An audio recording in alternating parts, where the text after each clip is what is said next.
Hey everybody, welcome to Casa de Reflex. I'm going to walk you through blueprinting a diff. We've got a PN ceramic ball diff right here, 48 pitch gears. I'm not a big fan. We've got a 64 pitch PN gear here. That's going to be a 52 tooth, my personal preference. And we've also got a lightweight stainless steel shaft. First thing you got to do, you got to take apart this bad boy. It can be kind of tough to get this adjustment nut off at first, so loosen that up a little bit. Then you're going to go ahead and take off the left side hub. Go ahead and loosen that adjustment nut all the way off. What that's going to do now, well, you don't have to do that, but you can at least loosen it up to where you can get a little bit of gap underneath the E-clip. Take your pliers.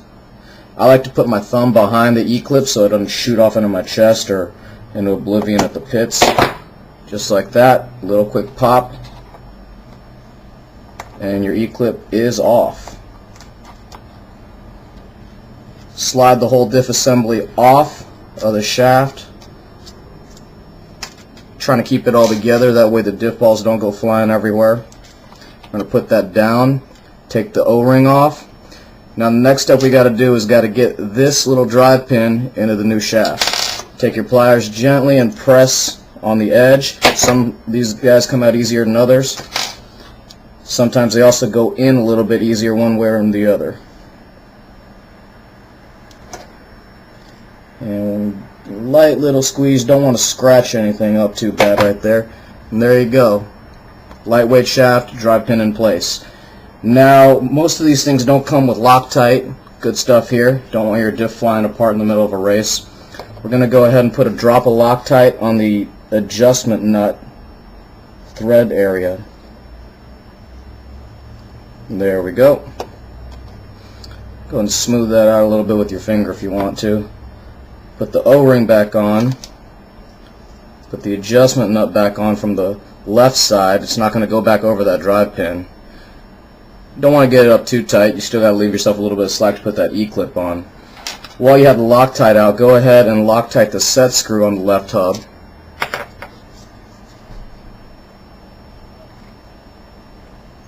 Just like that. Put it back in. Not all the way, of course, just enough to get it in the threads seated. Alright, now on to the diff rings. Now, usually these things are caked up with who knows what kind of grease. We're going to take the diff rings and grind them down today on 1200 grit 3M paper.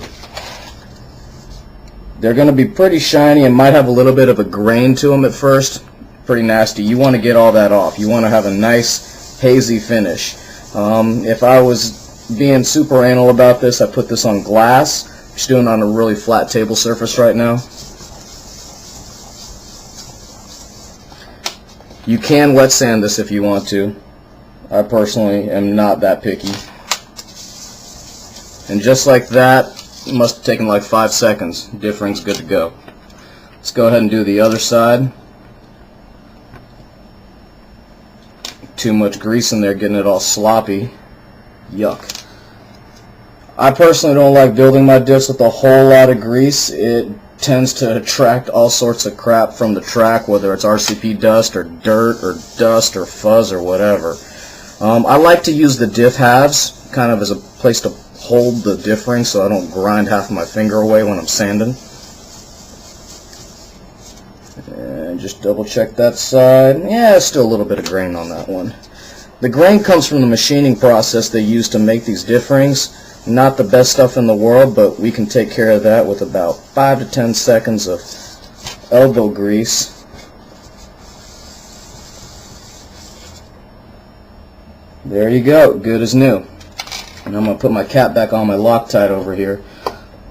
Now we got to figure out how to get these little tiny ceramic balls into this brand new 64 pitch gear. Put the sandpaper away. I'm going to go ahead and poke them out with my 1.5mm driver.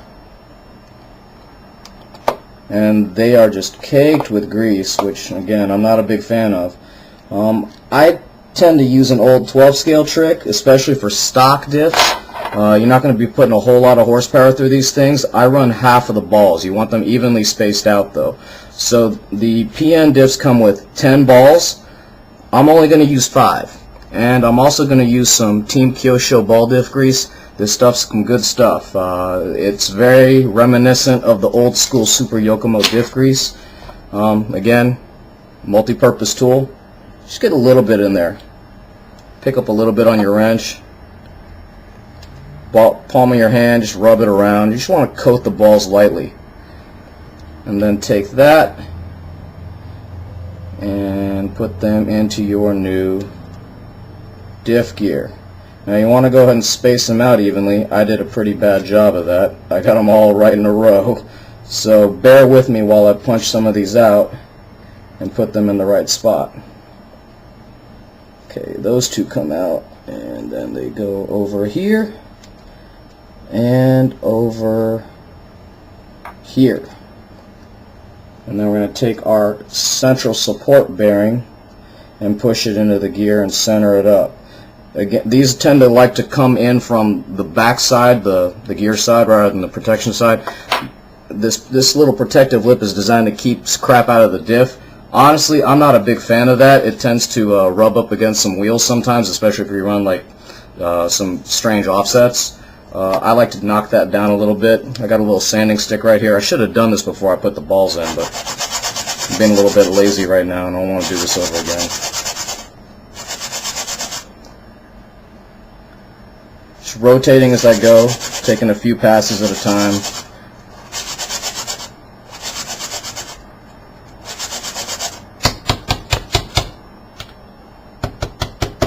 Knocking it out that way. And I got a little bit of it in the diff. Ain't gonna kill it. Oops, lost a ball. Alright, back together now. Now you're gonna take your diff halves with the rings back onto the shaft, put the spur gear with the support bearing and all the diff balls on top of that, sandwich it up, and get a little bit more of that diff lube. Just lightly coat the rings. Forgot this side. There you go. Put that guy on top.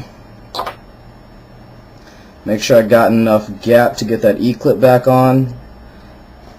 Get my E-clip. You want the E-clips tend to have a side, one's flat, one's round. You want the round side touching the bearing. That way you get as little contact with the bearing shield as possible. This E-clip's only supposed to touch the inner race. And this time I put the open end of the E-clip facing towards me, grab it with my pliers, I'm holding with my thumb right now, and just push it onto the shaft. Just like that. Tighten this thing back up a little bit. There we go. Give it a little spin. Put the left side hub on. Tighten that up. Smooth as silk. Now it's going to break in a little bit as the rings seat to the balls. You can feel the tension by holding the left hub, putting your finger up against the other side of the hub, and giving it a little spin with your thumb. This one's actually got lots and lots of grip. That's good.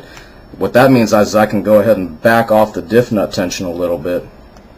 And there, that's about right. A little bit tighter. Right around there. And that's going to change as the car runs in a little bit, but right now that diff feels pretty darn good. Alright, and just for giggles, let's go ahead and weigh this thing. I don't know, I've never actually weighed one of these lightweight shafts. Looks like it's weighing in at just over 8 grams, 8.1 grams. Alright, thanks for watching. Again, this is Chen, Reflex Racing, showing you how to blueprint a diff. Hope you guys enjoy it.